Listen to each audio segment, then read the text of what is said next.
புதுக்கோட்டை மாவட்டம் வடக்காட்டில் இருதரப்பு மோதலில் 14 பேர் கைது செய்யப்பட்டிருக்கிறார்கள். தொடர்ந்து விரிவான விவரங்களோடு இணைகிறார் செய்தியாளர் பாக்கியராஜ். பாக்கியராஜ், வணக்கம். விரிவான விவரங்கள்.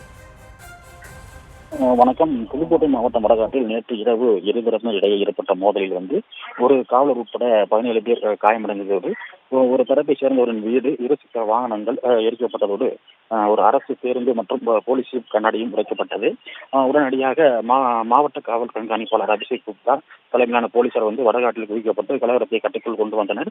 மேலும் திருச்சி சரக டிஐஜி வருண்குமார், சட்டத்துறை அமைச்சர் ரகுபதி ஆகியோர் சம்பந்தப்பட்ட பகுதியை நள்ளிரவில் நேரில் பார்வையிட்டு ஆய்வு செய்தனர்.